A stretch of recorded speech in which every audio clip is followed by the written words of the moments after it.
Друзі, сьогодні в нас спеціальний гість. Цей гість прибув до нас зі Сполучених Штатів Америки. Моя велика подяка тобі, що ти приїхав, знайшов час. Все-таки ми знаходимося за межею океану, але ти приїхав, ти був долучений до форуму, який був присвячений 95-річчю мого університету, Національного університету фізичної культури і спорту України. І мені дуже було цікаво з тобою познайомитись, тому що я також багато про тебе чув. І я хочу, щоб зараз ми почали нашу розмову, яка, я впевнений, буде в 200%, вона буде одна з найцікавіших, тому що переді мною стоїть людина, яка має нагороду другу, правильно? Другу по значимості в американській армії за мужність. Єн Хантер. Єн, розкажи, хто ти є. Я хотів би сказати, що це була чиста мужність і відвага. Але думаю, що я просто зробив те, що вважав правильним у той момент, щоб захистити свою команду і захистити бійців, які були поруч зі мною. Так, я прослужив 21 рік, вийшов у відставку лише 2 роки тому. Було багато дислокацій, моя дружина могла б краще нагадати мені, скільки разів я був на передовій і брав участь у бойових діях.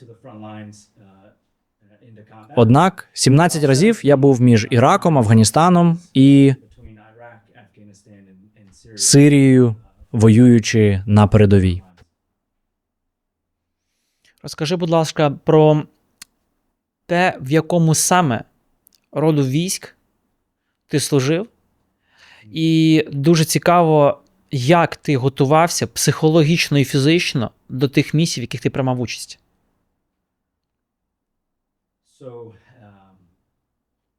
Так от, в Америці, знаєш, у нас зараз повністю добровільна служба.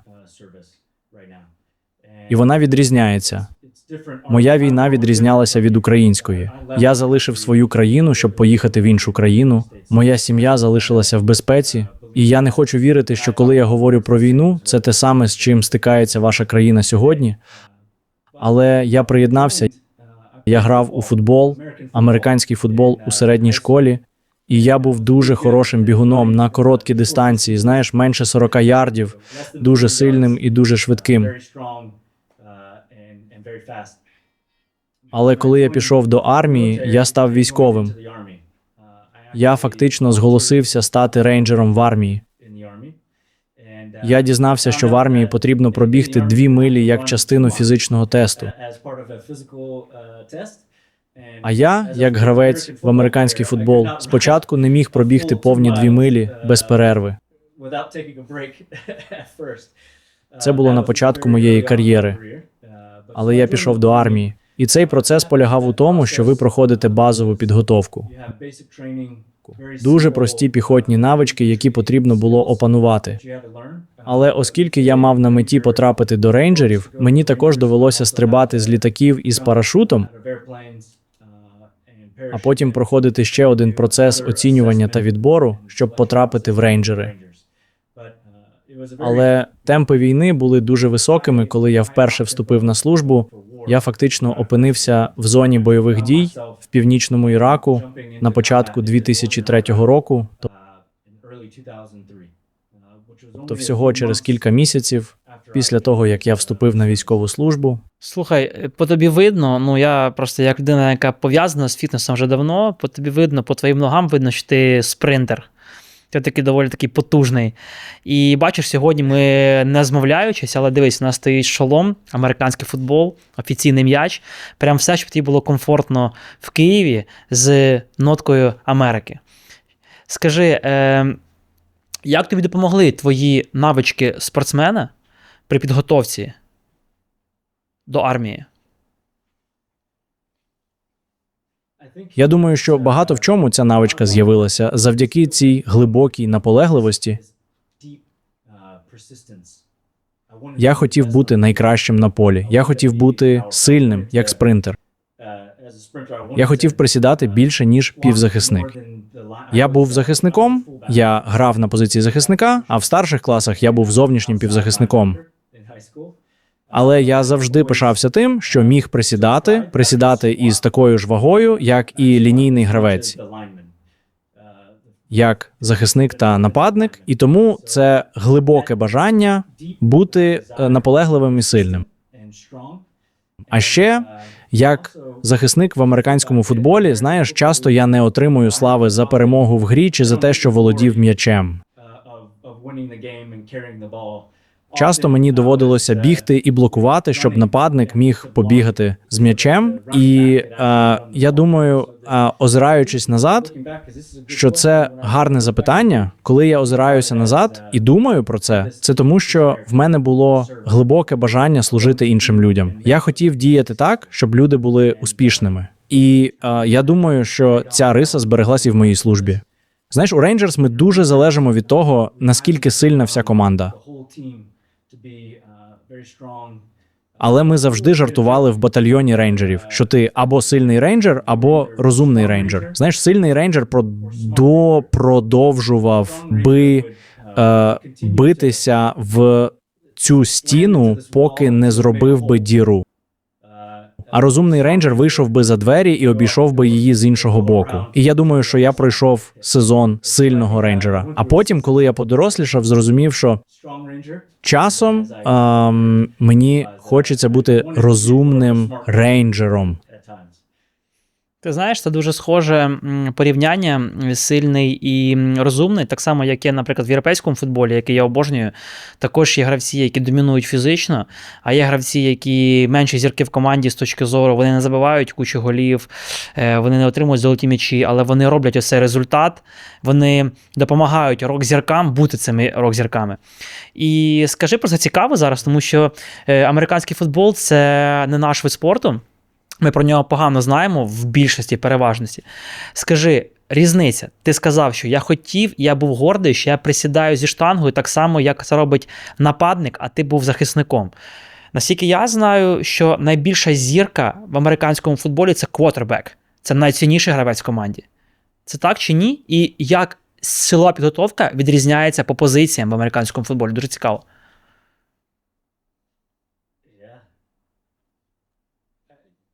Так, квотербек, ти правий. Знаєш, усі рівняються на квотербека, вони називають його найкращим усіх часів, так? Ілай Меннінг, просто як один з найкращих квотербеків.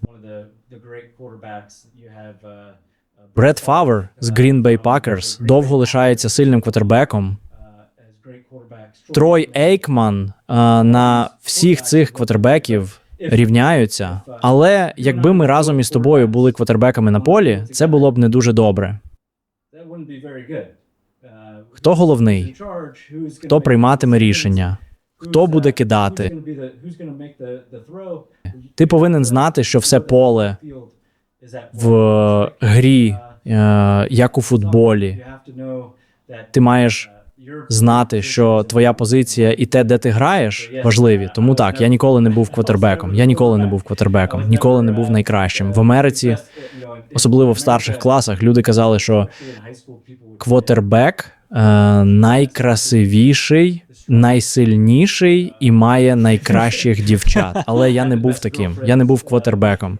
Я думаю, що одним із головних видів спорту в Америці є футбол, і за ним цікаво спостерігати, але для цього потрібна ціла команда, лінійні гравці, які захищають квотербека, гравці, що приймають м'яч для того, щоб вийти на пас. У кожного є робота по всьому полі. Я знаю, що у вас дуже щас потужний в команді з Техасу, дуже потужний квотербек.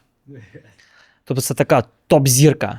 Я бачив на Netflix Малоун, по-моєму, так? Якщо я не помиляюсь. Так, саме так. І скажи мені, будь ласка, якщо ми говоримо, що спортивне минуле тобі дало багато для того, щоб ти себе відчув в своїй тарілці, вже будучи в армії. Розкажи про специфіку американської армії, підготовки фізичної та ментальної, тому що ми завжди читаємо, нам цікава якась інформація, особливо ті, хто займається фізичною підготовкою, але завжди почути цікаво саме від очевидця, від людини, яка робила це на собі?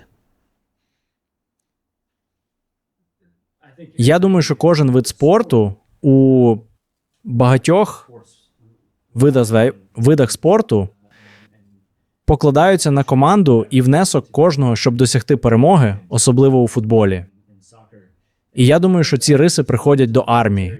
Але коли я пішов служити, знаєш, 23 роки тому, в армію, оцінювання нашої фізичної підготовки було дуже обмеженим. Воно було зосереджене лише на віджиманнях, присіданнях і бігу. А зараз наша армія США переходить на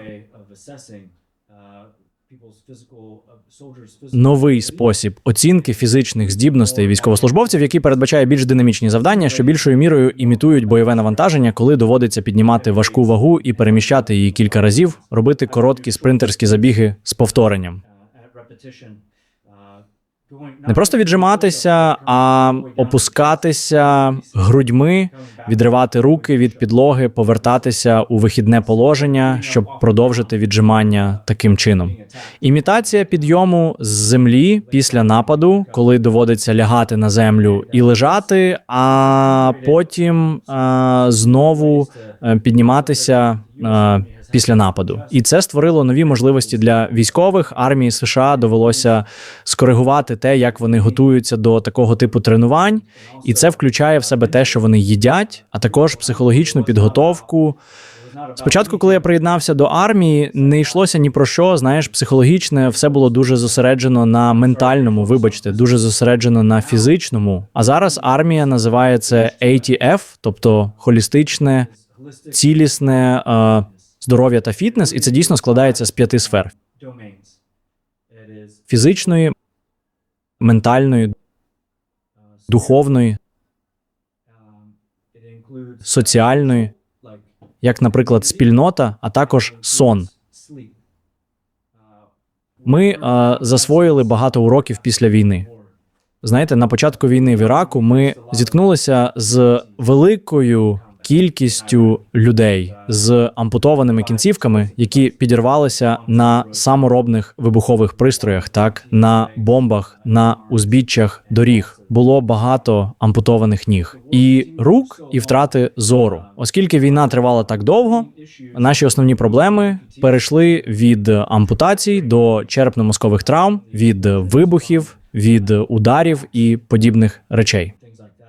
Отже, частина методології H2F полягала в тому, щоб забезпечити іншу 5-ту частину, яка, на мою думку, є дуже цікавою, де це йдеться про сон. Я думаю, що ми всі трохи забуваємо про сон, але це дійсно один із небагатьох процесів, коли ваш мозок починає відновлювати свої нейронні шляхи і має можливість відновитися. Нам доведеться вирізати цю частину у мене судома. Підколінне сухожилля. Ти побігав сьогодні зранку пробіжку по нашим прекрасним місцям. Сьогодні Єн мав пробіжку в Голосіївському парку з нашими гірочками, тому було б цікаво проговорити коротко, але про кожний із аспектів, які ти тільки що назвав. Давай почнемо з фізичного. Отже, ти сказав, що максимально все будується на реальних ситуаціях, які можуть і які траплялись вже в зоні бойових дій, для того, щоб їх повторити, правильно? Чи є вправи жим лежачи, підтягування, присідання і в підготовці? І, наприклад, які рахуються ваги окей. Тобто, які по тесту, якщо ти пам'ятаєш, можна назвати, що це добре, це погано, а це прекрасно.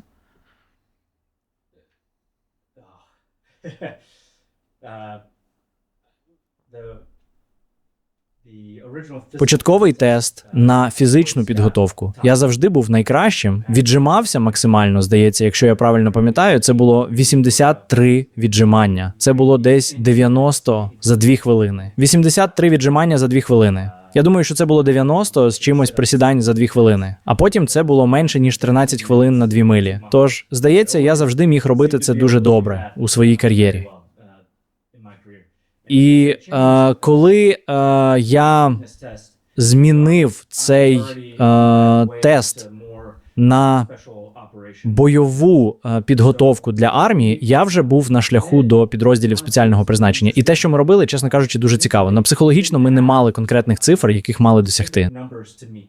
Насправді,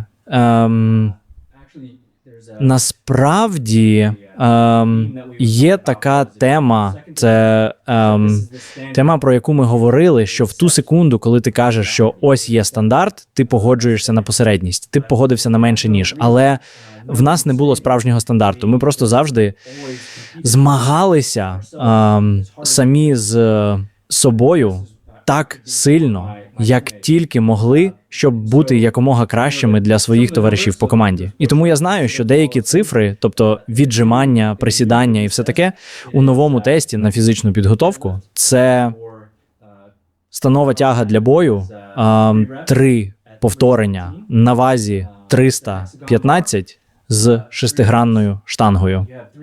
3 підходи. У вас є 3, ви можете спробувати це в 3 підходи, але це все, що ви отримаєте в оцінюванні. А потім човниковий біг – це лише пара секунд. Але він включає в себе необхідність тягнути сани, тягнути важку вагу через поле. А потім підтягування та різні види основних вправ. Основне оцінювання, що раніше були від колін до ліктів, але зараз ми робимо планки на утримання на час. І тому я хотів би знати всі ці цифри, але я не знаю. Я був надто старий, коли це стало вимогою. Але я знаю, що є щось у методології, про що я думаю. Якщо ти встановлюєш стандарт і кажеш, що ви повинні досягти цього, то більшість просто досягне саме того результату. Вони не зроблять більше. Але коли ти говориш, що немає ніякого стандарту, а просто треба обігнати свого партнера та їхати швидше, ніж той, хто поруч з тобою, можливості стають майже нескінченними. Я думаю, що це те, що я зрозумів під час багатьох тренувань. Багато моїх обмежень були не в моєму тілі. Вони були в моїй голові. Це було мислення. Так. Під час моєї підготовки до спецоперації мені довелося брати участь у заході, який тривав місяць і вимагав щоденного подолання великих відстаней. І я пам'ятаю, як думав, що моє тіло зупиниться, але в думках я продовжував йти. Наскільки я розумію, постійно ми це бачимо, про це читаємо, що в американській армії, незалежачи від роду військ, акцент основний ставиться на психологію, і це зрозуміло, тому що, наскільки я розумію, коли йде ситуація, яка екстремальна, яка виходить за межі нормального, так як людина на неї зреагує психологічно, такий буде потім перебіг подій. Так? Він буде або хороший, або поганий. Розкажи, будь ласка, про психологічний компонент. Можливо, які ви тести робите, або, можливо, хоча б один з них, або як робота. Ти вже сказав зараз про те, що всі фізичні вправи були до виснаження, щоб ти просто здався. Якими ще випробуваннями вас гартують психологічно на підготовці? Небагато навчальних заходів і сценаріїв, які були розроблені для тренувань, ми встигали. Тож наші розгортання відбувалися в підрозділі, і я їхав і був на службі 4-5 місяців, а потім повертався назад. І у мене було 4 чи 5 місяців для тренувань. І до моєї підготовки як команди були дуже особливі вимоги. Ми повинні були імітувати розмінування міських будинків або тренуватися стрибати з парашутом з літака. І саме під час цих тренувань найбільше розвивалися психологічні та розумові здібності. Тому що ми могли робити це в середовищі, де ми знали, що це тренування. Тож це було середовище, де ми могли піддаватися стресу. І насправді багато речей, які я робив на тренуваннях, були складнішими, ніж в реальному бою. Наприклад, нам доводилося тренуватися, брати пораненого солдата і тягнути його на дуже великій відстані, зупинятися, допомагати йому, працювати з ним як команда. донести його до місця, де ми могли б викликати гелікоптер, щоб він приземлився, посадити його в нього, щоб злетіти. Тож усі ці тренування були дуже корисними для того, щоб пройти усі кроки. І я думаю, що спортсмени проходять через те ж саме. Вони повторюють і стають дуже цілеспрямованими та дисциплінованими на кожному кроці. І тому ми не витрачаємо на полі бою, я не витрачав час на роздуми на те, що робити. Я знав, що робити. Моя підготовка вже навчила мене, що я маю робити ці речі. Надавати медичну допомогу, а також точно знати, куди поцілить мій пістолет, коли я його підніму. Я не роздумував, як тримати зброю в бою. Я робив це безліч разів. Дуже багато разів під час холостих тренувань. Навіть з моєю великою рушницею так багато разів. Так багато повторень. Що це стало природним? Усе було природним. Мій пістолет був частиною мого тіла. Обидва пістолети. Я миттєво знав, де моя рація. Мені не треба було шукати кнопку, не треба було шукати нічне бачення. Мені не треба було турбуватися про те, на чому зосередитися, тому що я так багато тренував своє тіло з такою високою дисципліною, що все було саме там, де мало бути. Тож, коли я був у бою, я не витрачав розумові можливості даремно. Намагався зрозуміти прості речі. У мене був серйозний фундамент. Тож, коли на полі бою все змінювалося, мені залишалося лише будувати поверх цього фундаменту. І я думаю, що багато моєї психологічної сили походило саме звідти, з тренувань. Зараз. Це набагато більше, ніж просто знати, де моя зброя, або як надати медичну допомогу тому, хто її потребує. На моєму серці і в моїй психології набагато більше наслідків і шрамів від руйнівних наслідків війни. Я маю на увазі, що ви стикаєтеся з цим навіть у своїх містах із бомбардуваннями та іншими подібними речами. Це створює травму. І це впливає на наше мислення або створює шрами. І шрами в нашому серці. Я думаю, що ці речі з'явилися під час мого навчання. Ми ніколи з цим не стикалися. Ми не говорили про наші емоції, про те, що нас злить, або про те, що викликає у нас розчарування. І я думаю, що саме тому в Америці ми стикаємося з такою кількістю ПТСР. І з післявоєнними травмами. Це те, що ми маємо майже кризу ідентичності в нашій службі. І я мав нагоду поспілкуватися з багатьма українськими солдатами тут, з тими, які отримують протези, ніг, також у Total Fit.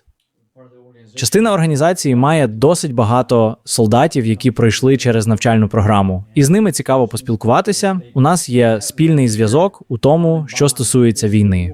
І є частина мого життя, яка втрачається, коли я більше не можу проводити операції, коли я більше не можу бути солдатом. Я відчуваю, що втратив частину своєї ідентичності, наприклад, яке моє призначення. А якщо до цього додати все, що потрібно, і ментально, і фізично, щоб бути на лінії фронту, це змушує мене. Я маю бути повністю залучений. А коли я повністю залучений, страждає моя сім'я. У мене 4 дітей, у мене дружина. За 21 рік бойового досвіду я не проводив час із родиною. Я проводив час, тренуючись там, де була моя зброя. Вивчав медичну справу. А потім був на передовій, переслідуючи поганих хлопців. Був час у моєму житті, коли я був фізично поранений. У мене було кілька черепно-мозкових травм. Мені зростили хребет, моє плече було реконструйовано, я також розірвав грудну клітку. Тож у певний момент своєї кар'єри я фізично не міг бути елітним солдатом, яким я хотів бути. І я озирнувся і подивився. Також моя сім'я лишилася на другому плані. Я не був для них ні хорошим батьком, ні хорошим чоловіком. Я не проводив з ними часу. І це також має психологічний вплив на мене. Якщо я не той хлопець, яким я себе вважав ні вдома, ні на полі бою. І я думаю, що в Америці ми засвоїли багато уроків з цієї психологічної підготовки. Не можна просто сподіватися на те, що солдат ніколи не зіткнеться з цими важкими емоціями. А потім, коли вони отримують поранення, і ти кажеш їм: гаразд, іди, сядь з тим психологом в куточку, розкажи йому все, і все буде добре. Людська природа так не влаштована. Особливо після того, як бачиш стільки травм на полі бою. Скажи, ти говорив вже про психологічні аспекти, які стаються з солдатом, коли він повертається. Коли ти знаходився в зоні бойових дій, коли ти готувався до цих місій, різні там дихальні практики, медитації, це щось було в твоєму арсеналі відновлення? Це, якби ж я знав про наслідки, фізіологічні властивості дихання на початку моєї кар'єри. Про це ніколи не говорили. Кажу вам, це було, коли я вперше потрапив сюди. Це було: беріть спорядження, виходьте за двері і працюйте більше, швидше, сильніше. Кого це хвилює? Раніше було... Я з цим не згоден. Але раніше була така приказка: якби армія хотіла, щоб ти мав дружину, вони б тобі її видали. Повертайтеся на війну, не зупинятися на досягнутому. І тому ця психологічна частина, відновлення та медитація прийшли наприкінці моєї кар'єри. А насправді це було після черепно-мозкової травми. Мені було дуже важко згадати навіть імена моїх дітей. Я не міг згадати, я йшов на ринок, і я не міг згадати, чому я там був. Я не міг згадати, дружина давала мені список. Я йшов до магазину, і я забував, чому я в магазині. А потім від світла у мене починався головний біль, і я не розумів, чому. І ось після кількох таких досить серйозних черепно-мозкових травм я потрапив до національного госпіталю. І в цьому госпіталі у Вашингтоні, округ Колумбія, я дізнався про силу медитації. Ви знаєте, що немає ніяких пігулок, уколів чи лікування від травми мозку. Як професіонал, ви знаєте, що насправді єдиний спосіб відновити травму мозку – це оптимізувати здоров'я. Цілісне здоров'я вашого тіла, розвинути його найкращі можливості. І в цьому лікувальному закладі я перебував протягом місяця. Я дізнався про дихання і медитацію. І ця медитація спочатку почалася з того, що у мене був пристрій на вусі. Він кріпився до вуха та був приєднаний до портативного пристрою. Мета полягала в тому, щоб зелене світло залишалося зеленим, тобто, щоб підтримувати мій серцевий ритм і дихання на належному рівні. Тож мені довелося грати в цю гру з диханням у контрольованому темпі, повільно, глибоко вдихати і повільно видихати. І гра полягала в тому, щоб спробувати зберегти це світло правильного кольору. Спочатку у мене не дуже добре виходило. Це стало змаганням з іншими хлопцями в клініці, які були зі мною. Ми всі намагалися виграти в цій грі з диханням. Друзі, це, до речі, дуже цікава інформація. Я поясню, що саме мав на увазі Єн. Отже, перший момент, ви просто вслухайтесь і проаналізуйте. В лікарні в Вашингтоні військовослужбовця вчать дихальним технікам та медитації, а не пропонують тільки пігулки та крапельниці. Це те, про що ми вже неодноразово говорили, що є методики робочі, які ми повинні переймати в свою систему, маючи кількох ветеранів, які повертаються з такими проблемами, як були в Єна. Але ми чомусь їх не використовуємо, хоча вони дієві. Другий момент про ту технологію, яку він розповідав зараз, називається вона нейрофідбек. Коли в тебе на вусі знаходиться кліпса, яка передає сигнал, тобто він щитує пульс. Ще буває, коли вішають інші датчики, це глибина вдоху, це шкіряно-гальванічний супротив. І ще один – це температура тіла. І ви граєте в таку гру, тобто ось це там м'ячик, або там літачок, або там ще щось. Ви, грубо кажучи, силою думки, тобто концентрацією своїх показників, ви його утримуєте, і він, як в Маріо, проходить там певну ділянку якогось завдання. І ви навіть не думаючи про це, ви відволікаєте свій розум, ви концентруєтесь тільки на ось цій фігурці, яка там знаходиться на екрані, і ваші показники вимагають від вас, щоб ця фігурка ніде не впала, не вдарилась на сантиметр вгору вниз, ви знижуєте рівень своєї тривожності. Це працююча тема, вона працює в професійному спорті, я це бачив неодноразово, називається вона нейрофідбек, а ще є такий апарат, як біофідбек, тобто біологічно-зворотній зв'язок. Це дуже цікаво. І, чесно кажучи, хотілося би, щоб в нас цьому навчали ще до того, як стаються якісь ситуації, коли людина потрапляє, наприклад, на лінію бойового зіткнення, або коли вона тим паче повертається і вона потребує допомоги, щоб такі методики були. Вони не важкі, вони доказові, і вони повинні бути. Скажи мені, ти знаєш, що взагалі в Америці є такі поняття, як нетравматичні техніки і травматичні техніки? Про що я маю на увазі?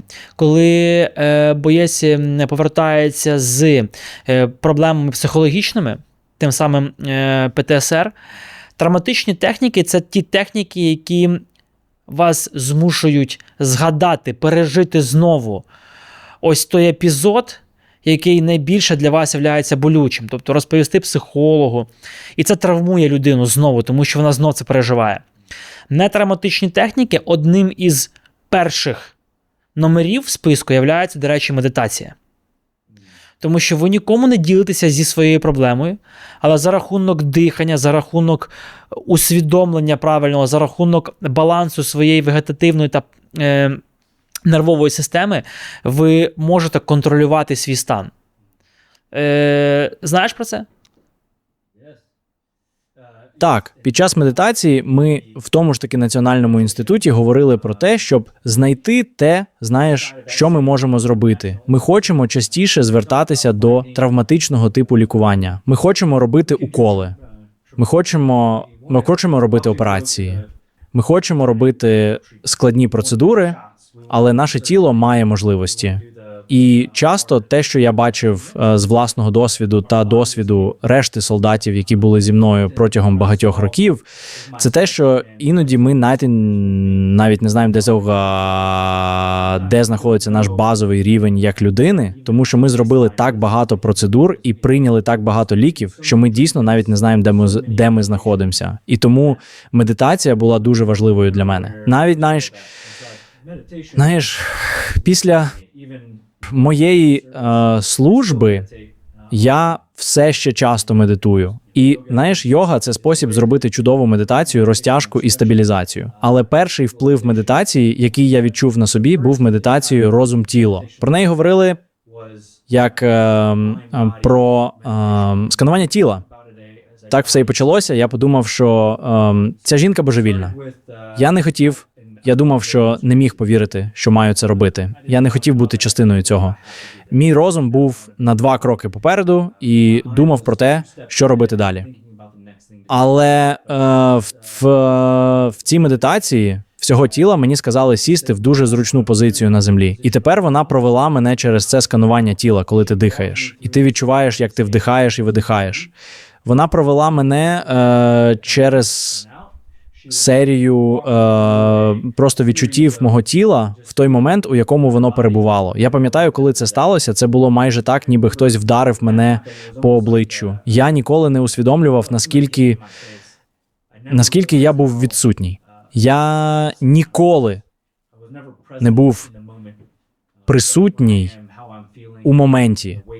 Саме там, де я перебуваю, як я себе почуваю. І сила оточення, яке було в той момент. І це було дуже потужно. І це не потребувало ніяких ліків. Ні, знаєш, екстремального лікування. Це цікаво, дуже цікава думка.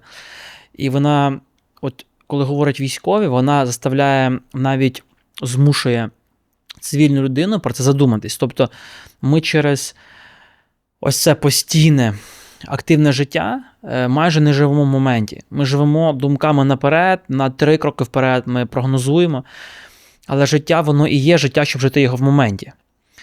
І цікаво, дуже цікаво, це те, що ти зараз назвав таку техніку, яку ти проходив, вона дуже схожа на аутогенне тренування. Це така дуже стара методика, але вона реально робоча. Вона дійсно показує, що людина може контролювати кожну частину свого тіла, якщо вона практикує це. Так само, як свої м'язи тренувати в залі, рано чи пізно ти почнеш їх відчувати.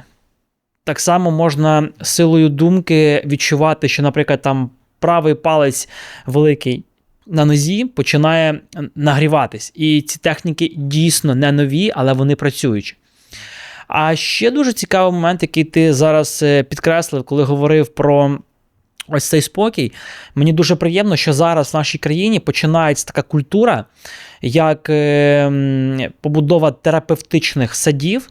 Це таке місце в парку, де людина може просто зануритись і побути сама з собою. Побути сама з собою в певній площині, в певній місцевості, яка надихає її, яка дає їй можливість просто обнулитись від того соціуму, в якому вона знаходиться.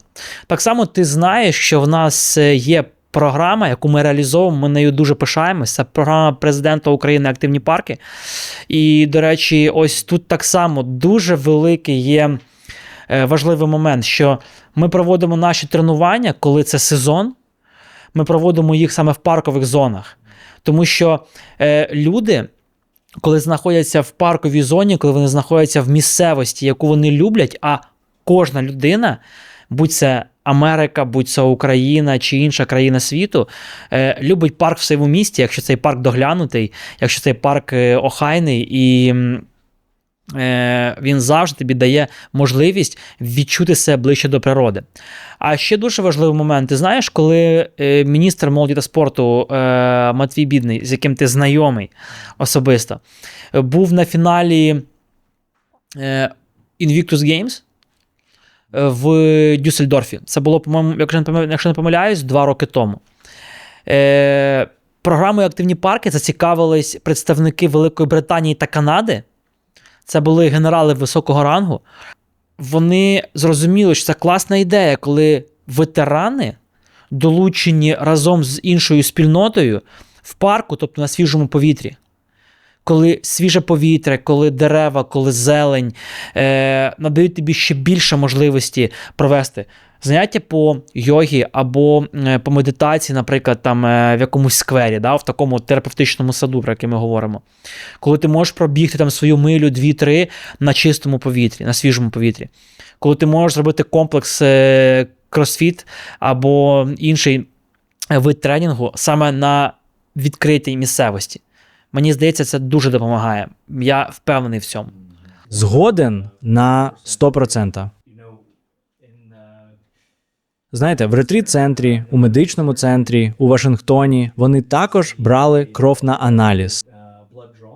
І вони зробили аналізи моєї крові, щоб побачити, чого мені не вистачало, поки я переживав цю травму.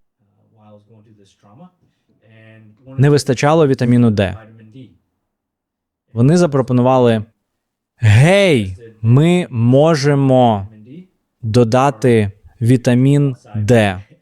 Або ти можеш просто вийти на вулицю і робити фізичні вправи, ходити пару хвилин щодня. І перебування на природі, на свіжому повітрі, те, для чого ми були створені, це такий потужний спосіб. І ти зробив сильний акцент на тому, що коли ми перебуваємо в приміщенні, особливо військові, якщо я перебуваю в приміщенні, іноді я потрапляю в пастку свого мислення. Я не тільки думаю про завтрашній день або про наступні кроки, але я іноді застрягаю в минулому, так? І у мене є питання, яке я люблю ставити своїм друзям або членам сім'ї. Наскільки добре ви можете вести машину по автостраді, якщо весь час дивитеся в дзеркало заднього виду? Просто так їхати. Як швидко ви можете їхати і як довго ви можете їхати, перш ніж ви вріжетеся у щось попереду? Тому я думаю, що твоє питання складається з 2 частин. Коли я всередині, я або думаю, що я повинен робити, або я застряг у тому, що зі мною сталося. Я жертва цієї травми, або я хочу, щоб все було по-іншому. Я хотів би врятувати свого друга, або він не повинен був померти. Я мав бути там, а він був на тому місці, де я. І це ті думки, які у мене були.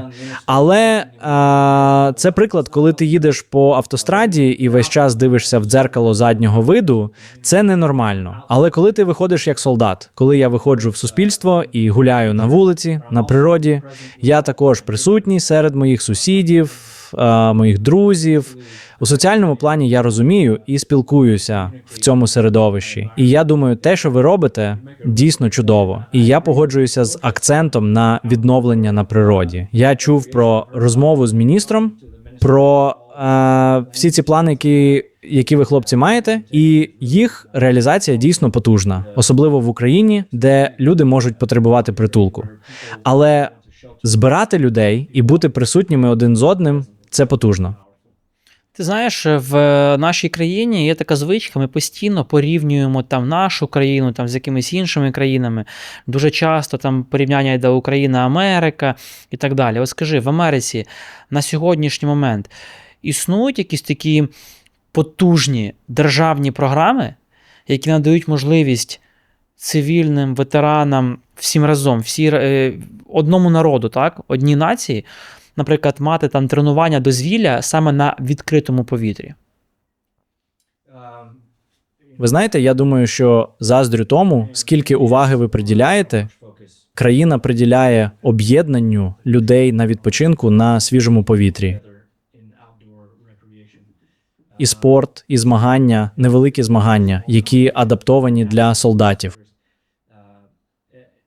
У Сполучених Штатах ми ніколи не приділяли такої уваги тому, щоб збирати ветеранів у спільноту і спільному відпочинку на свіжому повітрі. Багато чого було пов'язано зі святкуваннями. Це було пов'язано зі святами. Ми вшановували ветеранів і солдатів, говорили їм дякую.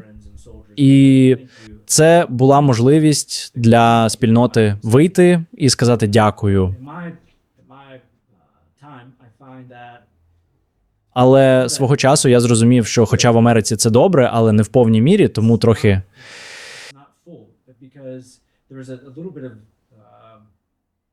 Як солдат, я не хочу постійно відчувати, що хтось повинен про мене піклуватися, або хтось завжди повинен щось робити для мене. Тож те, як ви спроєктували відкриті простори, щоб об'єднати спільноту, не просто подякувати солдату, а бути разом у житті, це дуже потужно.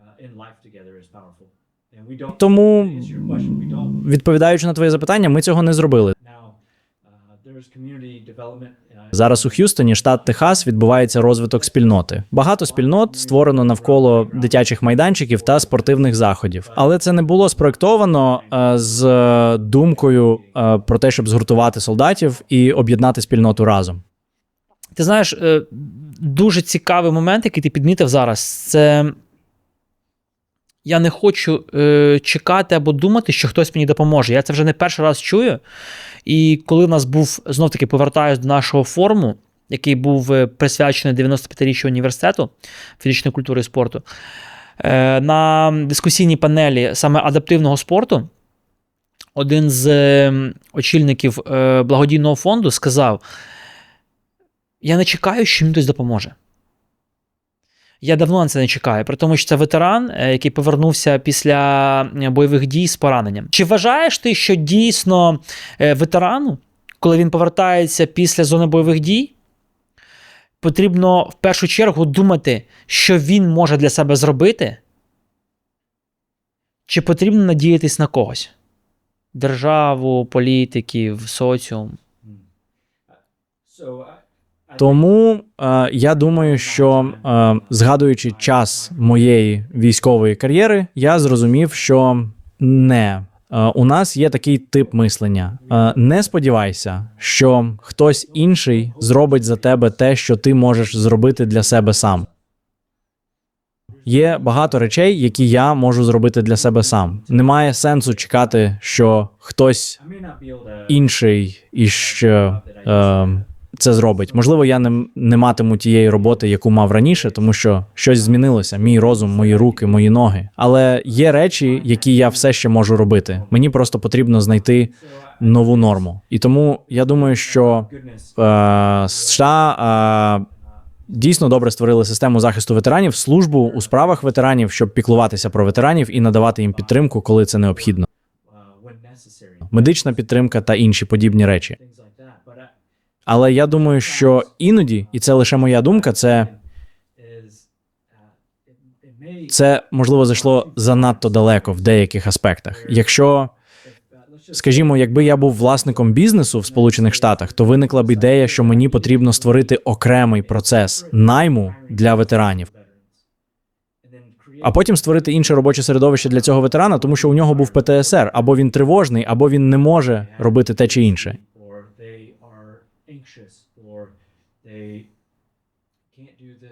І ось, що в підсумку сталося. Замість того, щоб повернути солдата в суспільство, ми думаємо, що допомагаємо солдату, створюючи йому власне робоче місце. І насправді я спостерігав, що іноді це викликає у солдата реакцію, як у дитини. Я чекаю, що хтось дасть мені різні відповіді на тест, тому що я не можу зробити це сам.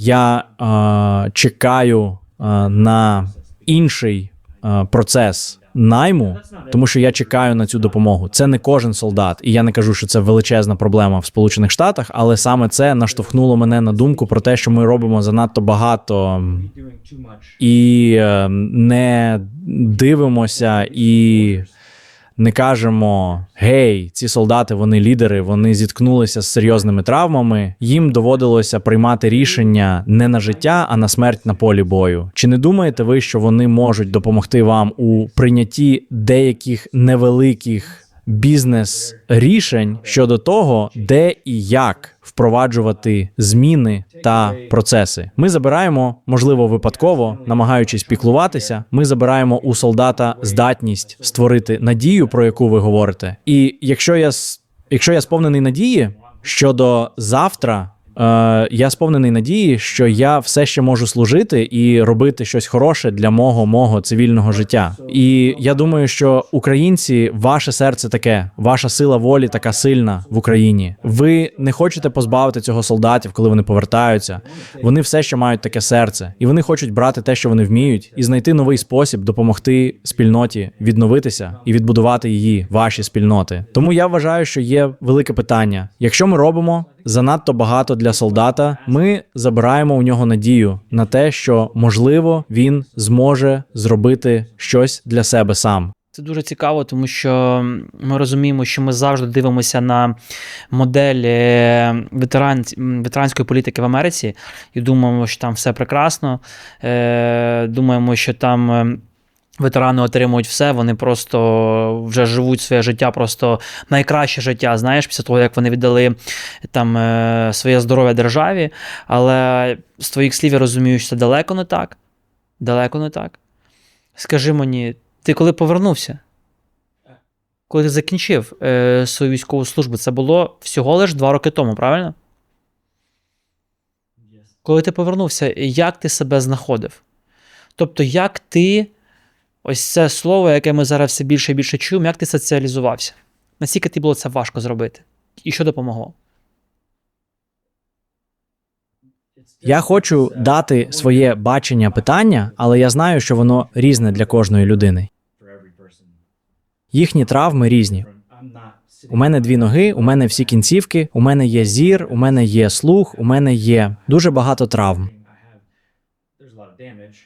Здоров'я вже не таке гарне, як було до того, як я пішов служити. Тому я не хочу применшувати біль когось, у кого набагато більше травм, ніж у мене. І це лише моя точка зору. Але коли я повернувся після всіх цих бойових дій і часу, я дуже вдячний за те, що дала мені моя країна. Ви знаєте, я зміг отримати медичну підтримку для себе і своєї сім'ї, тому що я відслужив повний 21 рік і пішов у відставку. Мене також вважають на 100% непрацездатним через зрощення хребта і все інше, що сталося. Тому я не хочу применшувати той факт, що моя держава забезпечила фінансову підтримку моєї сім'ї за той час, що я служив своїй країні.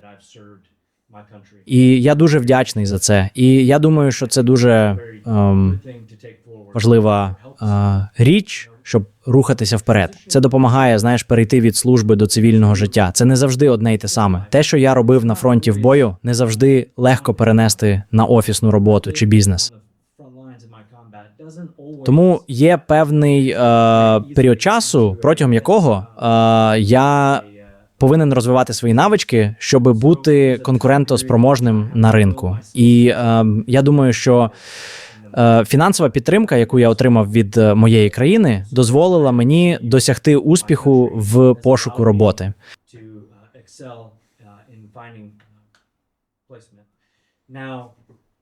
Інша частина перехідного періоду, і я думаю, що це, мабуть, те, про що я ніколи не чув, щоб інші солдати говорили, і я не часто чую про це в США. Але ми говоримо про цінність. І чи потрібні мені гроші, щоб мати цінність? Чи потрібна мені робота, щоб мати цінність? Чи мені потрібно мати безпечне місце і медичну допомогу, щоб мати цінність? Всі ці речі мають цінність. Але є ще одна дуже цінна річ, яку я відкрив для себе після завершення служби. Це те, що люди, які мене оточують у цивільному світі, дуже поважають мене. І вони мені дуже довіряють. Вони довіряють мені. Вони довіряють мені більше, ніж людям, з якими працювали раніше. Було щось таке в американському уявленні про солдата. Ти заслуговуєш на довіру, ти працьовитий, і ти готовий піти на велику жертву. І я думаю, що гроші – це добре, медичне обслуговування – це чудово, допомога у навчанні і тому подібні речі дуже цінні. Але що є я би оцінив це дуже високо для себе. Тому що коли я пішов у відставку, я цілеспрямовано шукав спільноту в тих сферах, де мені було некомфортно. Тож я зустрічав бізнесменів, на яких хотів бути схожим. Я зустрічав когось, хто мав роботу, яку, як мені здавалося, я хотів би мати. Я потрапляв у це середовище і починав відчувати себе некомфортно. Я відчував себе некомфортно на тих посадах, але я зрозумів, що всі ці люди мені довіряють. І вони відкрили для мене різні двері. Вони відкрили двері до своїх ділових, партнерських відносин. Вони були більш готові допомогти інвестувати в мої ідеї та плани. Вони охочіше запрошували мене в гості, щоб познайомити зі своєю сім'єю, і запрошували мою сім'ю до себе додому на вечерю. Тож, я думаю, що цей перехід є важкі моменти. Знаєте, я часто думаю про те, чому я пішов з армії. Якби я хотів би бути у хорошій формі, беручи участь у спеціальних місіях, знаючи стратегічну і національну політику, я б робив свій внесок у нашу обороноздатність. Але я намагаюся не витрачати занадто багато часу, знову ж таки, дивлячись у дзеркало заднього виду. Я знаю, що кожен день – це можливість для мене рости і вчитися. І це нова можливість знайти ще одні відчинені двері. І я зрозумів, що жодні двері не відчиняються самі собою. Ти повинен шукати незручні місця, зустрічатися з новими людьми.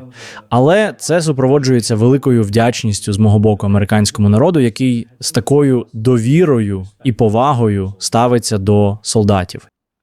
Ти знаєш, в нас постійно в наших подкастах стоять книжки.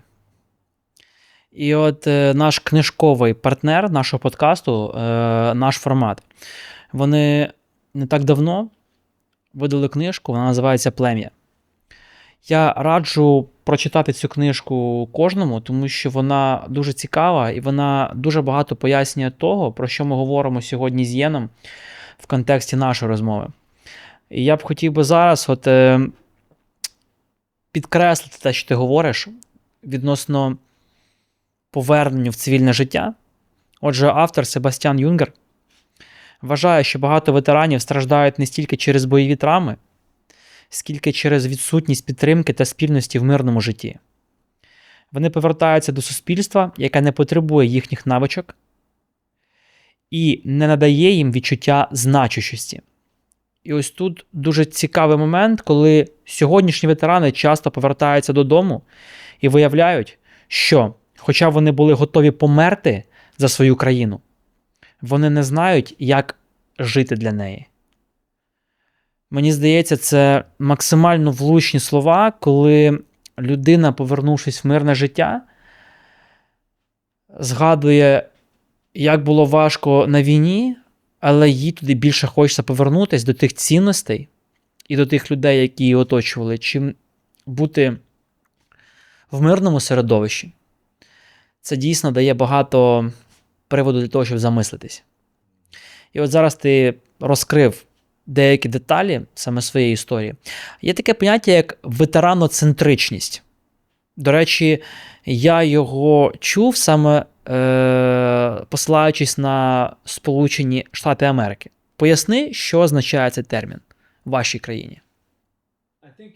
Я думаю, і я бачу це тут, в Україні, що люди мають співчуття. Вони дивляться на солдатів на передовій і не хочуть, щоб вони були там,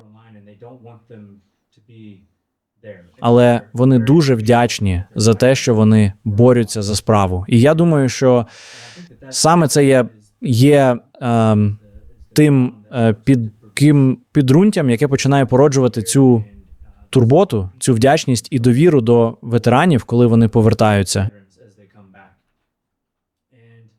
І знаєте, є багато бізнесменів у Сполучених Штатах, які дуже щедро допомагають ветеранам. Вони засновують благодійні організації, некомерційні організації, які допомагають ветеранам адаптуватися. На сьогоднішній день існує безліч таких некомерційних організацій, які, наприклад, як солдат, я звик до того, що моя форма, мій костюм – це форма, яку я ношу кожен день. Але коли ти йдеш на роботу, ти вже не можеш це носити. Вам потрібен новий комплект одягу. Існують благодійні організації, які займаються тим, що після твого звільнення зі служби вони беруть тебе і підбирають тобі особисто костюм, щоб ти міг піти на першу співбесіду в найкращому одязі. Є й інші неприбуткові благодійні організації, які фінансуються бізнесменами та допомагають проходити співбесіди, і вони надають усі свої ресурси та людей. І вони навчають тебе, як краще проходити співбесіди, щоб ти отримав роботу. Є й інші, які допоможуть написати резюме. Вони сідають з тобою, ставлять купу запитань і створюють для тебе резюме, і все це не коштує солдату жодної копійки. Це все робиться. І це робиться не урядом, не державою. Це просто місцеві бізнесмени, яким не байдуже, які довіряють і хочуть підтримати солдатів, коли вони повертаються. Я намагаюся згадати, мені здається, що ми зосереджуємося на солдатах, які повертаються до цивільного життя, тому що всі вони поранені і всі вони потребують ампутації або протезування, але є також солдати, які відслужили свій час і повертаються, і їм просто потрібен шанс стати частиною суспільства. Тож, я думаю, що ті благодійні організації за участю місцевих громад і сіл, які хочуть підтримати своїх військових, надаючи їм ці можливості, про які я щойно говорив, це дуже важливо. Я не можу не згадати, що в тебе є освіта психолога по програмам когнитивної терапії. Ти про це вже говорив на початку.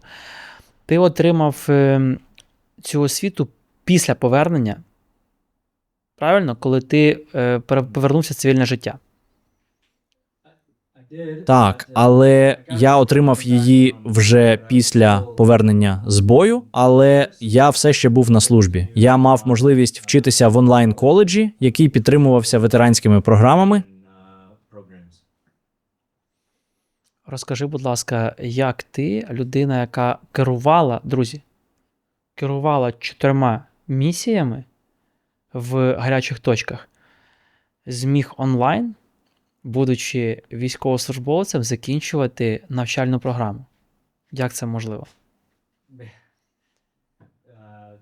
Я озираюся назад і не думаю, що зміг би зробити це знову.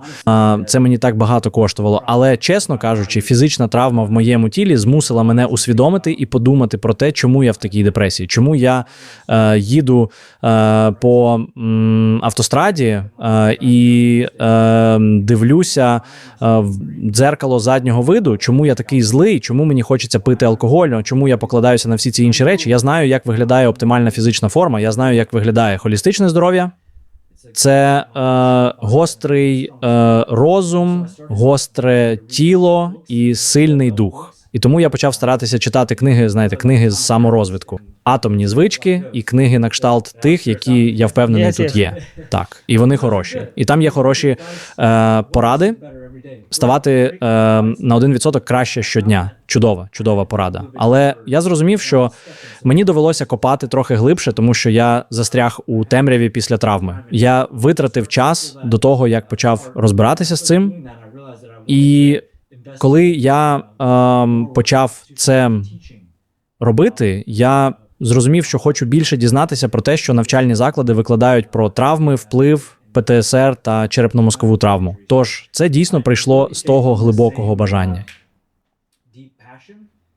Я відчуваю, що зі мною щось не так, і я не збираюся чекати, поки хтось мені скаже або розбереться в цьому. Я збираюся взяти та розібратися в цьому. Тож все почалося з дослідження, читання книг і спроб змінити своє мислення.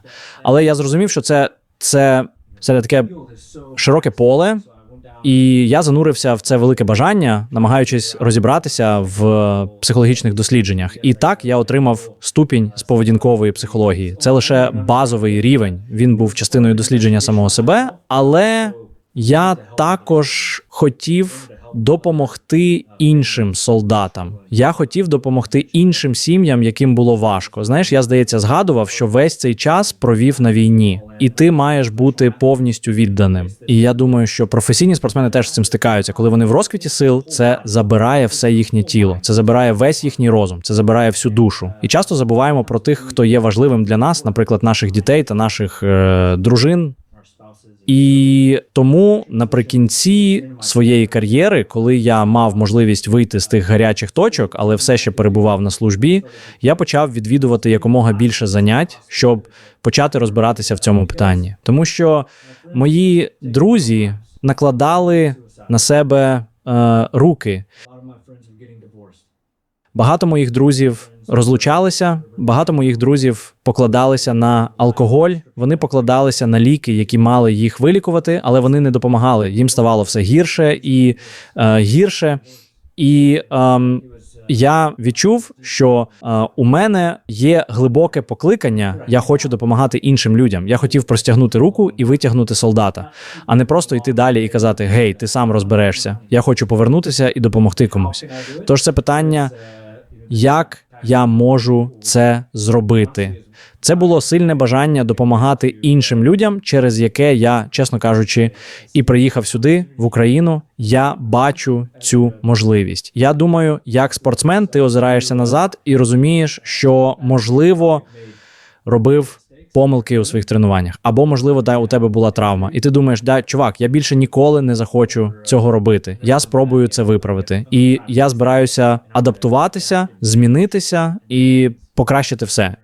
І я думаю, що це те, що я робив. Я хотів допомогти іншим людям, зробити крок уперед і допомогти іншим. Скажи мені, в нас, якщо подивитись на нашу полицю книжкову, стоїть ще одна книга Total Fit. В тебе на твоїй джерсі написано Total Fit. Скажи мені, будь ласка, що це за програма і яке відношення ти маєш до цієї програми? Отже, як амбасадор Total Fit of Veterans, ти знаєш, що у багатьох країнах по всьому світу тривають конфлікти, і є потреба у створенні таких просторів, куди ці люди можуть приходити і збиратися разом фізично,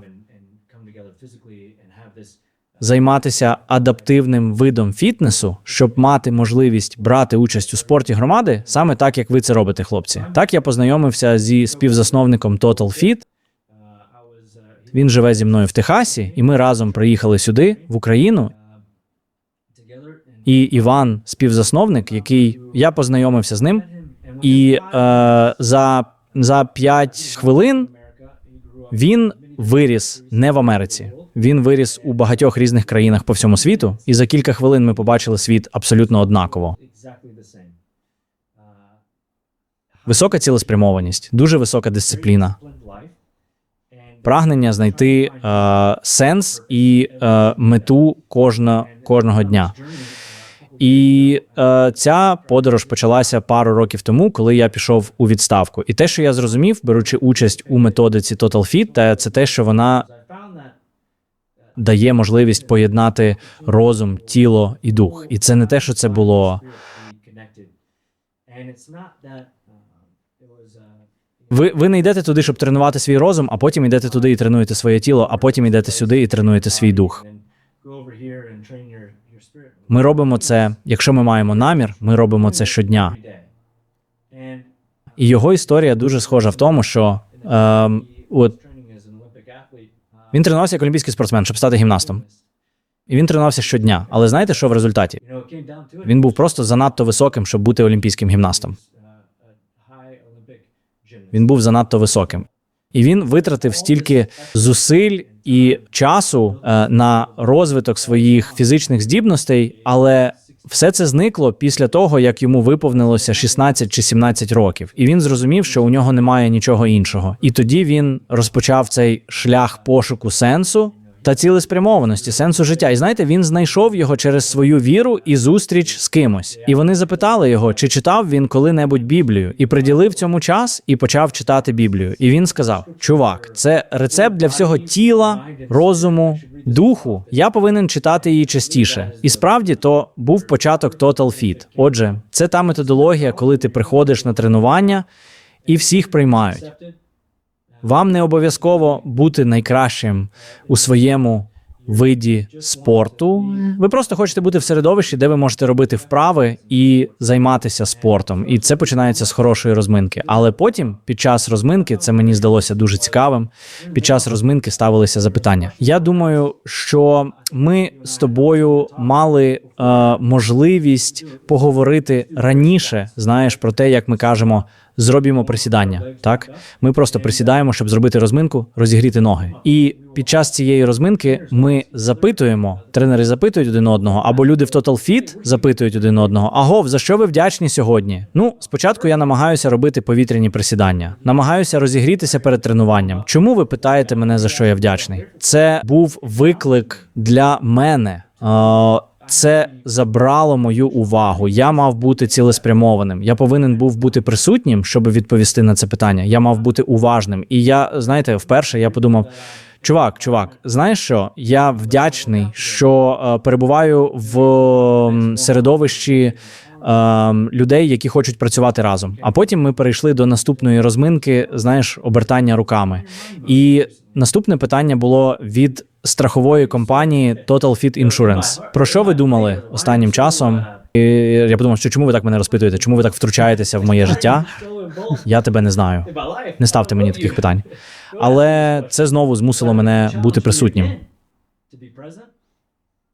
Про що я думаю останнім часом? І я почав відповідати на ці питання. Мовляв, чесно кажучи, у мене є 18-річний син, і він готується вступати до коледжу. І ми думаємо, як це фінансово забезпечити. І я розмовляю з людиною, яку ніколи раніше не зустрічав, але вся програма Total Fit дає таку можливість. Однією з можливостей, яку я мав, коли вперше приїхав в Україну, була зустріч з групою цих інструкторів з Total Fit. І один з них – Влад. Влад добре відомий у спільноті Total Fit. І я побачив, що він дійсно відчайдушно хоче допомогти солдатам. Він знав, що він знається на фітнесі. Як професійний гравець у регбі, він знався на фітнесі, він знався на спорті. Але він не знав, як знайти спільну мову з військовими. І я сказав йому: дуже просто. Метод, який ви використовуєте, дає можливість солдату ставити запитання, відповідати на них у його спільноті. Але водночас він також отримує можливість бути фізично активним і перевіряти своє тіло на цьому тренуванні. Ти знаєш, інша частина завершення тренування Total Fit також має цікаву історію, що надихає. І ці історії, що надихають, можуть бути дуже різними. Власне, коли міністр молоді та спорту приїжджав до Х'юстона, я мав нагоду провести тренування з Total Fit для команди. Наприкінці цього тренування я поділився однією зі своїх історій із бойового досвіду. І я побачив, що ми з міністром миттєво відчули зв'язок.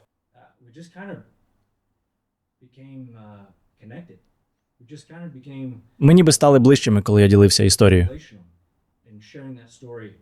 І одна з речей, яку він сказав, була такою: «Іане, я не знаю, чи ми вже замислюємося про довгострокові наслідки війни». І саме завдяки цьому я опинився тут, на цьому місці, щоб поговорити з тобою. Завдяки методології Total Fit, яка охоплює розум, тіло і дух, я мав нагоду поділитися цим. Тож я багато чого сказав, але я думаю, що не можна і не треба применшувати значення Total Fit. Вони роблять багато, і методологія дуже важлива. Це цікаво. В мене питання, чи можеш ти поділитися цією історією з нами?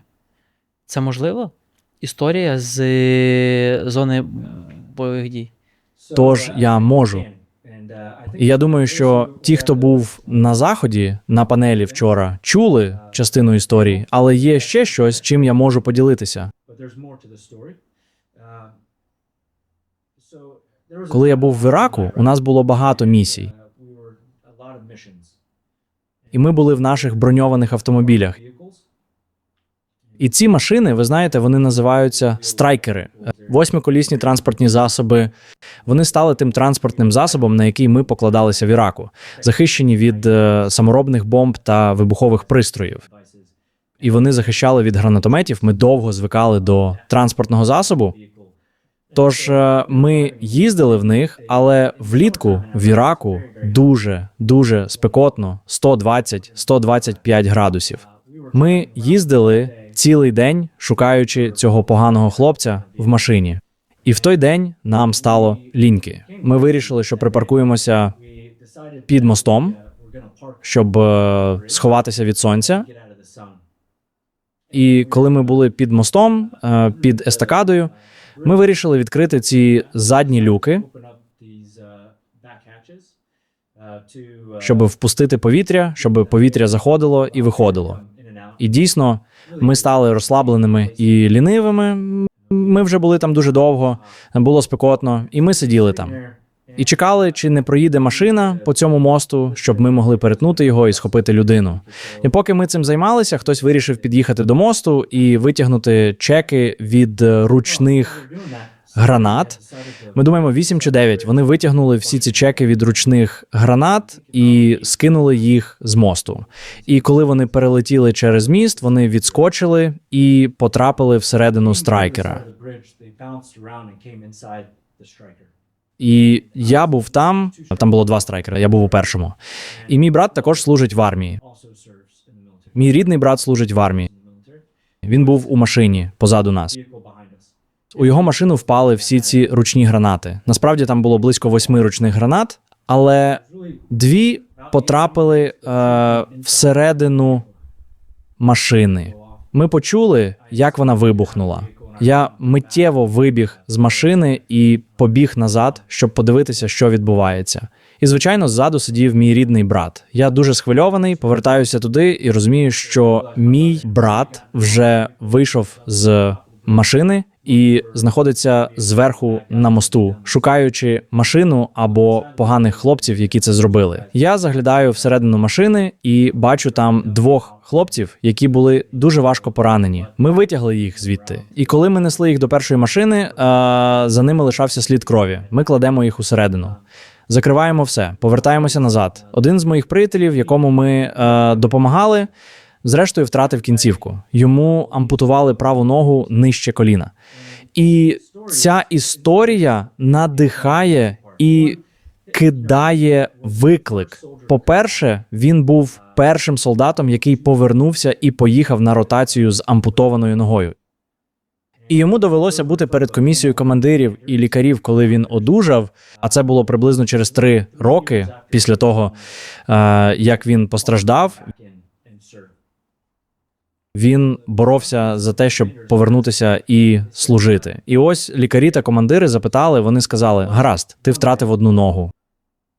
Як буде почуватися твоя дружина, якщо ми відправимо тебе назад у бій, і ти втратиш другу ногу? І мій друг сказав: ну, знаєте, якщо Єн пошкодить ногу, йому доведеться повертатися назад до Штатів і робити операцію. Він сказав: якщо я пораню ногу, я просто повернуся до свого намету і одягну нову ногу, тому що я вже втратив свою ногу. Це, знаєте, певний сарказм, але для мене це глибоке натхнення. Тож він зберігав цю здатність бути дуже цілеспрямованим. Він насправді змагався з багатьма триатлоністами. Він був триатлоністом, його спонсорували кілька великих велосипедних компаній та кілька благодійних організацій. Вони надавали велосипеди, ноги, нові протези для бігу. Він став представником ампутантів. На нього дійсно рівнялися. Але, знаєте, через 15 років після цього удару, через 15 років він наклав на себе руки. І коли ми думаємо про це, ми бачимо, що в його життя прийшло так багато темряви, що він вважав, що це було єдиним виходом. Ми з ним багато воювали разом, у мене було багато поранень, я ніколи не втрачав ноги, але у нас було дуже схоже життя. І ось я озираюся на його життя і запитую себе, що ж так відрізняло його життя від мого? Чому? Чому він вирішив піти цим шляхом? І чому я все ще живий? Чому я боровся з депресією і темрявою, але ніколи не наклав би на себе руки? Тому я почав займатися самоаналізом. Думаю, що є 4 речі, які стали частиною мого життя, і саме це відрізняло мене від нього. По-перше, я приєднався до спільноти. Я оточив собі іншими людьми, які кинули мені виклик.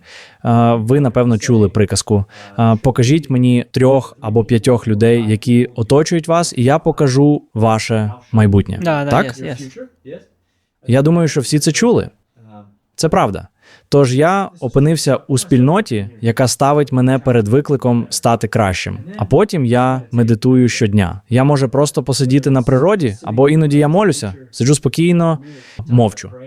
А ще я щодня читаю щось, що кидає виклик моєму мисленню. Я думаю, що ми можемо, якщо ми дістаємо наші телефони і читаємо новини в наших телефонах або рекомендації, які дає нам наш телефон, то це алгоритми. Вони дадуть вам лише те, що ви хочете почути, а не те, що вам потрібно почути. Коли ми кидаємо собі виклик прочитати книгу, яку, можливо, ми б не стали читати, будь-яку з тих книг, про які ви сьогодні говорили, можливо, як солдат або хтось, хто дивиться, скаже: я б ніколи не став читати ці книги. Я б закликав вас прочитати її, тому що вона допоможе вам думати по-іншому. По-третє, я завжди ставлю себе. У мене є людина, яка контролює мою відповідальність. Тому я вважаю, що філософія лідерства – це добре.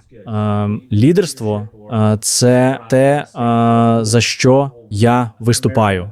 В Америці лідери люблять створювати свою політику, а потім вішати її на стіну. Мовляв, це моя політика лідерства. Гаразд. Покажіть мені, що ви зробили в межах цієї політики. Покажи мені, що ваша філософія – це лише філософія, доки ви не втілите її у життя. Де ваша практика? Що ви робите щодня? Що пройшло добре? Що пішло не так? І я думаю, що нам потрібен хтось, хто б контролював нас. Так? Отже, у нас є спільнота, у нас є медитація, у нас є щось, що кидає виклик нашому мисленню. І тоді я оточую себе кимось, хто поділяє ті ж самі цінності, але знає мене до глибини душі. Тож, якби я поділився з тобою сьогодні частинкою себе, ти б отримав лише маленький шматочок пазлу. Якби я поділився чимось іншим з Іваном, засновником Total Fit, вони всі отримали б лише маленькі шматочки. І як солдат я зрозумів, що робив так, щоб не показувати, ким я є насправді. Але якщо в моєму житті є людина, яка поділяє мої цінності, я впускаю її у своє життя і кажу: подзвони мені і запитай, чи я тримаюся цих цілей так, як повинен. Чи роблю я те, що відповідає моїй філософії? Знаєш, для мене це бути найкращим батьком, яким я тільки можу для своїх дітей. Це наступне покоління. Це ті, хто залишиться після нас. Так само, як ваші діти залишаться після вас. І я сподіваюся, вони для мене важливіші. Ти говорив, що виріс у селі та місті. І у тебе є можливість зроби це. А я хочу, щоб у моїх дітей був фундамент, на якому вони зможуть стояти. Я хочу підтримувати свою дружину. Моя дружина підтримувала мене під час усіх цих бойових дій. І, чесно кажучи, сьогодні, здається, 21 число.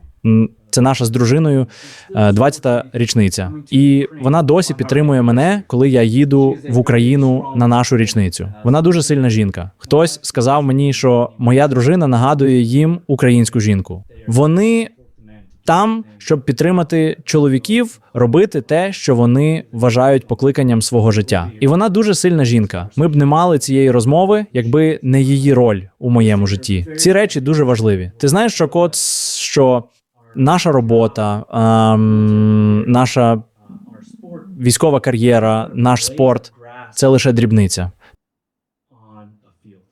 Цей час – лише травинка в полі. Ми вважаємо, що це найважливіша річ у світі. Але на величезній шкалі часу – це лише маленька частинка. Я хочу інвестувати в ті речі, які є найважливішими, а це моя сім'я. Я хочу інвестувати в те, що є найважливішим. Всі інші речі відійдуть. У мене буде нова робота. Я знайду нову професію. Я знайду інші способи заробляти і підтримувати людей, заробляти гроші. Те, що я ніколи не хочу втрачати, найцінніші речі в моєму житті – це мої діти та моя сім'я.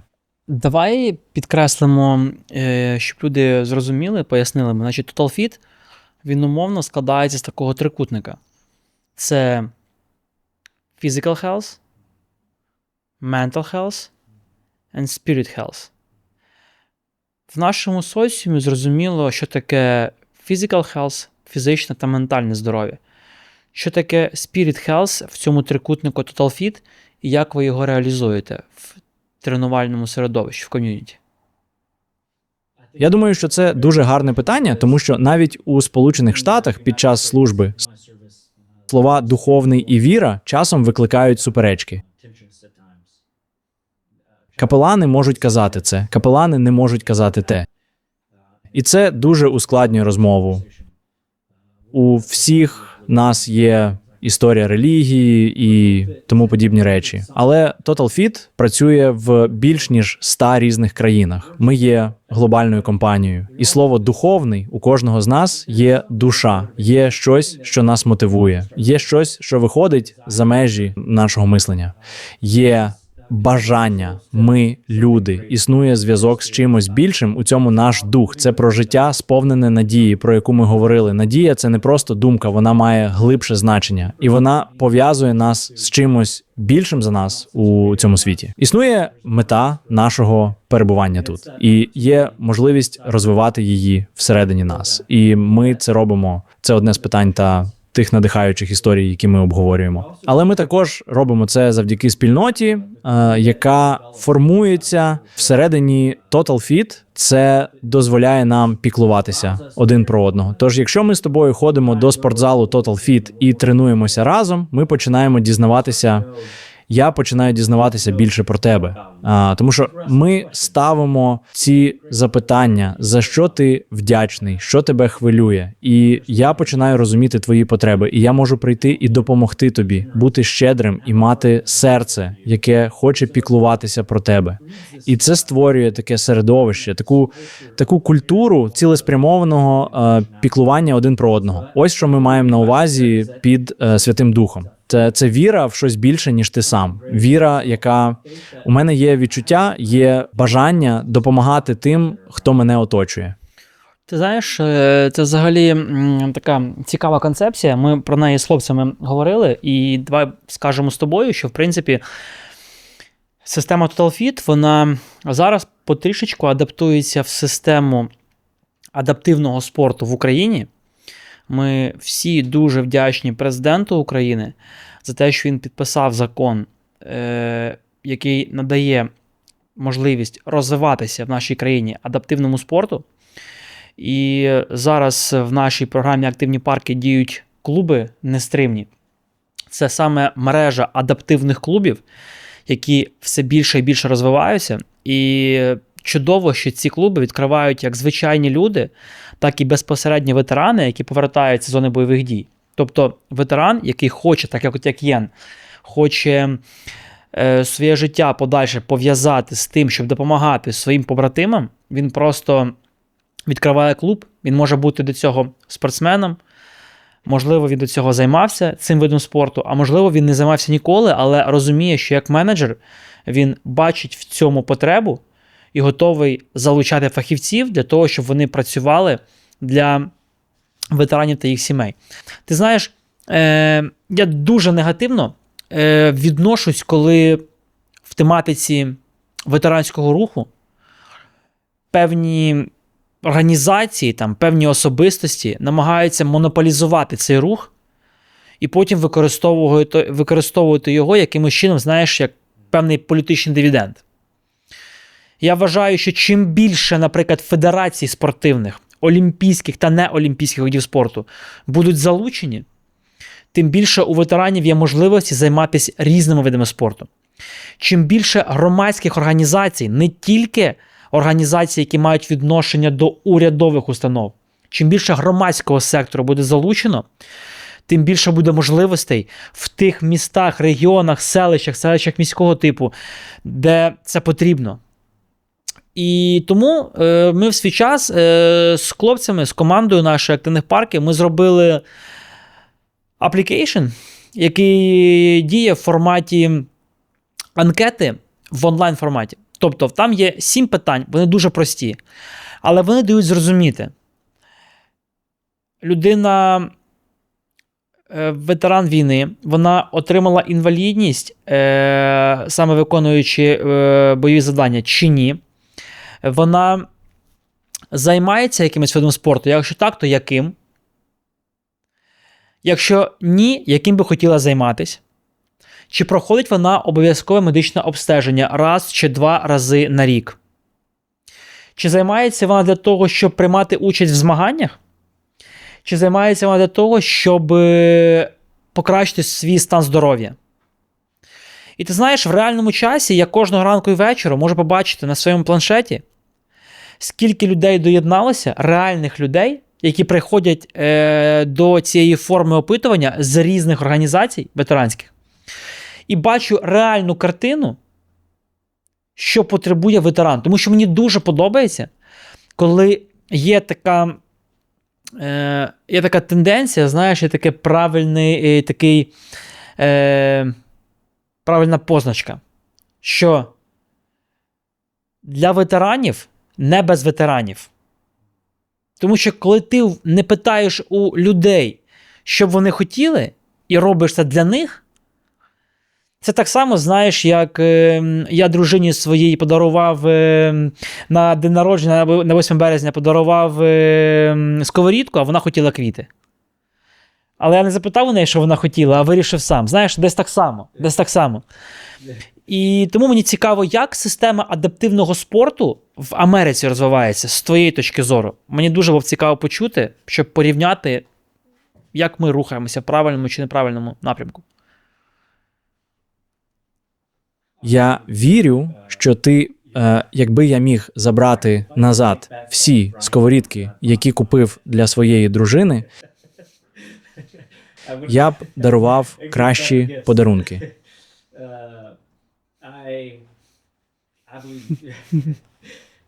Я вірю, я вважаю, що Україна вже випереджає це мислення з адаптивними програмами, адаптивним спортом, вже попереду того, де ми були під час бойових дій. Ми не витрачали. Я говорив тобі про H2F. Ми дійшли до цього лише після всього цього конфлікту і зрозуміли, що треба починати робити щось інше. І ми також, ці благодійні організації, ці неурядові організації всередині нашої країни розпочали все це. І знаєш, я говорив про костюм, і про резюме, і про те, як проходити співбесіду. Ви знаєте, такого багато. Скільки з цього мені дійсно потрібно? Скільки неурядових організацій мають надавати костюми, ці резюме? І так, до твоєї думки, ми могли би створити добре бути щедрим. Але іноді, якщо ми не робимо цього навмисно і не розуміємо потреби, ми можемо просто створити ще один костюм, який ніхто не отримає, тому що вже є 1000 таких можливостей. Що я спостерігаю в Україні, так, це те, що ви приділяєте дуже велику увагу створенню спільноти. І ви заздалегідь ставите питання про те, які є потреби. І ви вже випереджаєте H2F, цілісне здоров'я та благополуччя. І я думаю, що ваша готовність до повернення солдатів вже сприймається в суспільстві як належне. Ви вже спільнота і займаєтеся адаптивними видами спорту. І у вас є відновлення на свіжому повітрі. Я вважаю, що ви дуже значно випереджаєте нас. Але кожен досвід – це дар. Знаєш, у мене було багато неприємних ситуацій. Я бачив багато жахливого і пережив чимало складних ситуацій на війні. Я міг би або ненавидіти себе за це, або дивитися на цей досвід як на дар, як на можливість навчати, рости і робити щось ще. Тому я вважаю, що ви зробили велику роботу, подивившись на інші країни та оцінивши, як вони взаємодіють зі своїми спільнотами та підтримують їхню діяльність. І ти ставиш правильні запитання, чи потрібно нам більше цього, або що нам потрібно. На мою думку, ви робите дуже хорошу роботу з правильним керівництвом на місцях, яке долучається до створення можливостей для об'єднання солдатів. Єн, я тобі дуже вдячний за сьогоднішню бесіду, тому що моя особиста думка, що люди, які нас подивляться, багато з них це будуть ветерани, і для ветеранів послухати ветерана набагато зрозуміліше і корисніше, і правильніше, чим коли говорить людина цивільна. Я хотів би, щоб на останок нашої розмови ти сказав, що саме тебе навчила війна. Коли ти вже повернувся, ти був в багатьох місіях, що саме із ключового, що змінилося в тобі, навчила тебе війна? От звернись прямо до всіх людей, які тебе зараз чують, які повертаються з війни, які зараз знаходяться на війні. Це гарне запитання.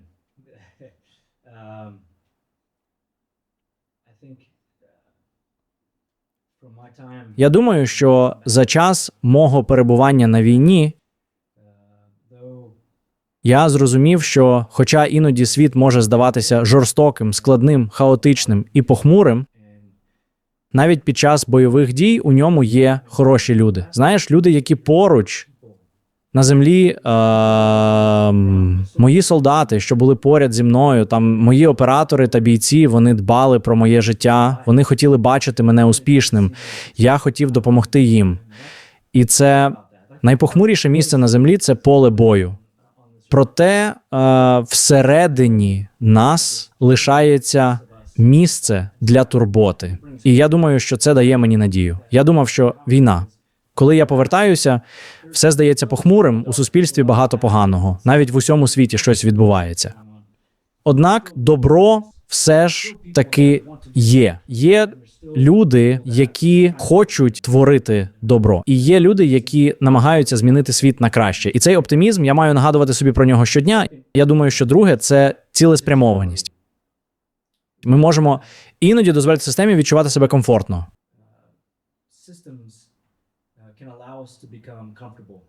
В Америці так багато ресурсів. Але іноді нам бракує цілеспрямованості, тому що в нас так багато всього. Не в усіх. В Америці не все ідеально. Там багато бідності і подібних речей.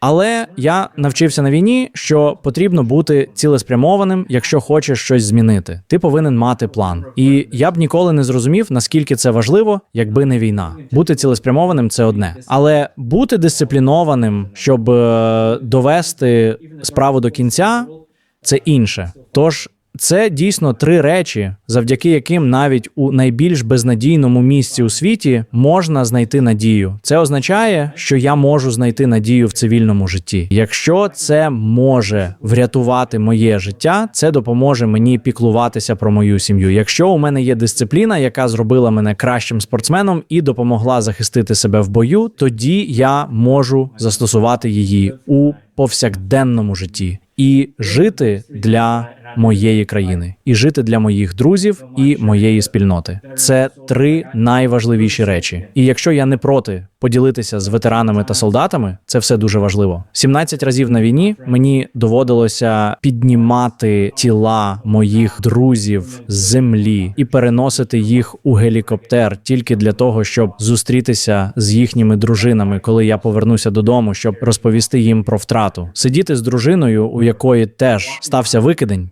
і вона втратила дитину після того, як втратила чоловіка на війні. Спостерігати, як мій друг, його дружина і діти намагаються впоратися з цією травмою. У цьому світі ще є добро і є надія. Ви можете бути цілеспрямованими, зосередьтесь на тому, щоб бути дисциплінованими. Я обіцяю, що це допоможе тобі досягти успіху. Нам усім потрібне гарне місце для розвитку нашого розуму, тіла і духу. І я сподіваюся, що Україна знайде мир, і ми будемо святкувати з вами. Друзі, ми завершимо нашу бесіду. Я хочу побажати всій нашій країні, щоб в нас було тільки добро, щоб це зло відійшло, яке знаходиться за нашим кордоном, і щоб всі люди, які повертаються з зони бойових дій, не втрачали себе. Мали, як говорить Єн, мотивацію та наміри продовжити своє життя, покращити його та жити заради себе та своїх близьких. Це були активні. Підписуйтесь на наш канал, щоб не пропускати ось такі цікаві подкасти таких гостів. І до зустрічі!